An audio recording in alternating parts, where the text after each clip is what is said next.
ইরানের মানুষ অভ্যস্ত হয়ে গেছে। এছাড়া ইরান কোনো আধিপত্যবাদী শক্তিকে সাপোর্ট করবে না। আর এই সংকট মোকাবেলার জন্য চীন এবং রাশিয়া যেভাবে আগায় আসবে, তাতে সেই সংকট অন্তত 1-2 বছর তারা সামাল দিতে পারবে। আল জাজিরা আর একটা বিশ্লেষণ করেছে যে ইরানকে কাবু করতে ট্রাম্পের অ্যানাকোন্ডা কৌশলটা বুঝলাম না। যুদ্ধক্ষেত্রের কৌশল বদলে এখন অর্থনৈতিক হাতিয়ার হিসেবে ব্যবহার করছে ওয়াশিংটন। অর্থাৎ এখন আর সরাসরি যুদ্ধ হবে না, এখন হবে অর্থনৈতিক যুদ্ধ। সামরিক সংঘাত থেমে গেছে, কিন্তু অর্থনৈতিক এবং মনস্তাত্ত্বিক যুদ্ধ শুরু হয়েছে।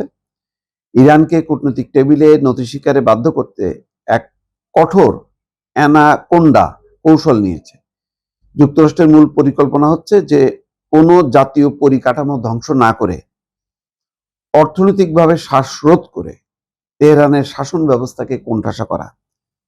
এই কৌশলের সবচেয়ে বড় প্রধান এবং মূল হাতিয়ার হলো নৌ অবরোধ। মার্কিন নৌবাহিনী কেবল হরমুজ প্রণালীতে সীমাবদ্ধ নেই, বরং ভারত মহাসাগরে অবস্থান নিয়ে ইরানের জ্বালানি তেল চোরাচালানের শ্যাডো ফ্লিট বা গোপন জাহাজের বহর জব্দ করছে।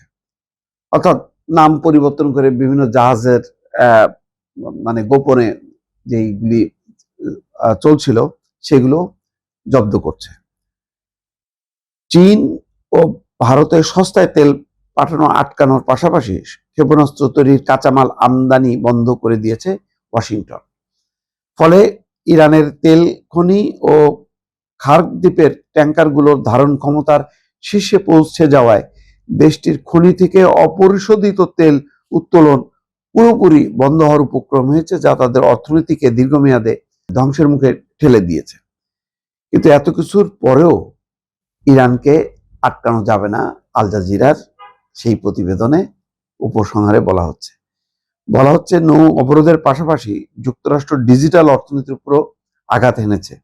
সম্প্রতি মার্কিন ট্রেজারি বিভাগ ইসলামী বিপ্লবী গার্ড বাহিনীর ব্যবহৃত লাখ লাখ ডলার সমমূল্যের ক্রিপ্টোকারেন্সি অ্যাকাউন্ট জব্দ করেছে। পাশাপাশি যেসব ছোট ছোট চীনা শোধনাগার ইরানের কাছ থেকে গোপনে তেল কিনছিল, সেগুলোর উপরও মার্কিন নিষেধাজ্ঞা আরোপ করেছে।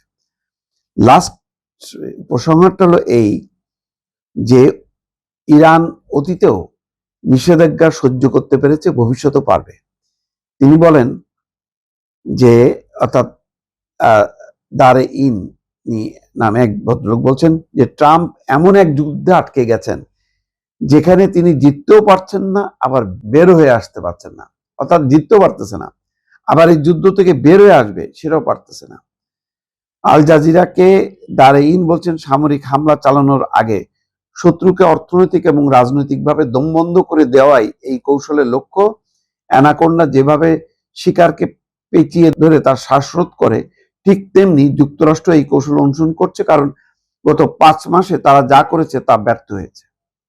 তার মানে গত 5 থেকে 6 মাস ধরে তারা যে যুদ্ধ করছে সেই যুদ্ধ সফল হয়নি। না সফল হয়ে তারা এই অর্থনৈতিক নিষেধাজ্ঞার মধ্যে যাচ্ছে, যেটা পুরনো কৌশল, যে কৌশল অতীতে সফল হয়নি। তো এখন একটা তারা আশঙ্কা করছে যে এর ফলে, এই নিষেধাজ্ঞার ফলে ইরানে ব্যাপক দুর্ভিক্ষ অবস্থা তৈরি হবে এবং জনগণ তখন শাসকদের বিরুদ্ধে বিদ্রোহ করবে।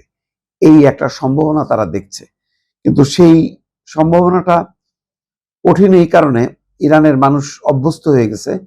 এছাড়া ইরান কোনো আধিপত্যবাদী শক্তিকে সাপোর্ট করবে না। আর এই সংকট মোকাবেলার জন্য চীন এবং রাশিয়া যেভাবে আগায় আসবে, তাতে সেই সংকট অন্তত 1-2 বছর তারা সামাল দিতে পারবে। ইসরায়েলি গোয়েন্দা এবং সামরিক বিশ্লেষকদের মতে শুধু অর্থনৈতিক অবরোধ দিয়ে তেহরানের কট্টরপন্থী শাসন ব্যবস্থাকে কাবু করা কঠিন। তারা মনে করেন শেষ পর্যন্ত মূল অবকাঠামোতে কঠোর সামরিক আঘাত ছাড়া ইরানকে তার পারমাণবিক কর্মসূচি থেকে পুরোপুরি সরিয়ে আনা সম্ভব নাও হতে পারে। অর্থাৎ ইসরায়েলিরাও মনে করছে যে অর্থনৈতিক অবরোধ দিয়ে সম্ভব না, দরকার একই সঙ্গে সামরিক আঘাত। কিন্তু ব্যয়বহুল সামরিক আঘাতের দিকে ট্রাম্প আর যেতে চাচ্ছে না। ফলে একটা গেঁড়া কলে, যেটা বলে বাংলায়, সেই গেঁড়া কলে আটকে যাওয়ার মতন অবস্থা ডোনাল্ড ট্রাম্প।